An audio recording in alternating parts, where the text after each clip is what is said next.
બસ આ જે આપણા સ્મશાનોનું જે આ વેપારીકરણ થઈ રહ્યું છે કોન્ટ્રાક્ટરોને સોંપીને કે જેની અંદર આજે પણ કોઈ બી વ્યક્તિ આજે સ્મશાનમાં જાય છે, કારણ કે આજે સ્વાભિમાની વ્યક્તિઓ એ કોઈના લાકડાથી કે કોઈના પૈસાના છાણાથી આજની તારીખે પણ એ અગ્નિદાહ આપવા નથી માંગતો. તો એવા સીધા જલારામ સેવા ટ્રસ્ટ કે એના 1100ની પાવતી, 2000ની, કોઈ 1000ની, કોઈ 11000ની પાવતી ફળાઈ જ દે છે.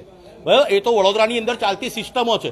પણ વડોદરા શહેરના સ્મશાનોમાં જે આપણો શુદ્ર સમાજ, જે આપણો સમાજ સેવક, સફાઈ સેવક જે સેવા આપે છે, એનો પણ આ લોકો અધિકાર લૂંટવાનો પૂર્ણ પ્રયાસ કરી રહ્યા છે.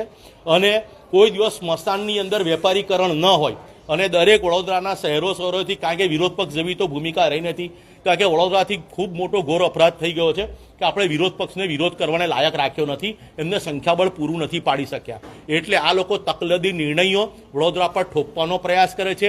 ઇલેક્શનના છેલ્લા 6 મહિના હવે બાકી છે, એટલે 3-3.5 હજાર કરોડ હજુ વાપરવાના બાકી છે. એટલે આ લોકોને ખબર છે બીજી વાર ટિકિટ મળવાની છે નહીં, એટલે જતા આપણે પાવડા મારી લઈએ. પણ હવે આ લોકોના પાવડા વડોદરાની પ્રજા ખાવા માટે તૈયાર નથી. આ લોકોના જે પ્રમાણે ઘર ભરાય છે અને આ 100 ચૂહે ખાકે બિલ્લી હચકો જેવી, કારણ કે મને ભારતીય જનતા પાર્ટીના આપણા સાંસદ કોરી સ્લેટ પોપટ બોલતો થયો છે. પોપટ આજે અત્યારે પોલીસ પર એલિગેશન લગાવે છે કે પોલીસોના વહીવટદારના નામ બહાર પાડે છે. તો હું માનની આદરણીય સાંસદને કહેવા માંગુ છું, જો તમારા માતાજીને, કુળદેવીને માથે રાખીને તમારા ભારતીય જનતા પાર્ટીના વહીવટદારોના નામ આપો ને, કોર્પોરેશનમાં ચાલતા વહીવટદારોના નામ આપો ને, ટાઉન પ્લાનિંગના વહીવટદારોના નામ આપો ને, સિંચાઈ વિભાગના વહીવટદારોના નામ આપો ને, તમારા પોતાના જે વહીવટ કરે છે એના વહીવટદારોના નામ આપો ને. કેમ પોલીસ એટલું સસ્તું પ્રાણી છે? તમે આજે સચવાઈને આ જે ડીંગીઓ મારો છો ને, એ પોલીસની સુરક્ષાના લીધે ડીંગીઓ મારો છો.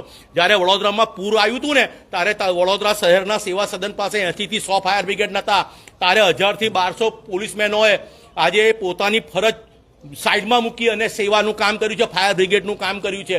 કેટલાના જીવ બચાયા છે, પોતાના ખિસ્સાનાથી દવા આપી આવ્યા છે, અનાજ આપી આવ્યા છે.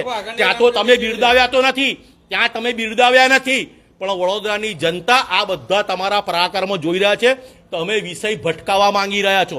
અને આગામી દિવસની અંદર જો ગણતરીના દિવસમાં વડોદરા શહેરને સંતોષકારક જવાબ નહીં આપે, કોન્ટ્રાક્ટ પદ્ધતિ રદ કરવામાં નહીં આવે, તો ખંડેરાવ માર્કેટથી આ ભ્રષ્ટાચારીઓના ફોટા હાથે ઠાઠરીઓ નીકળશે અને અગ્નિદાહ એ લોકોને ખાસ વાળી સ્મશાનમાં એમના જ કોન્ટ્રાક્ટર પાસે અપાવવામાં આવશે.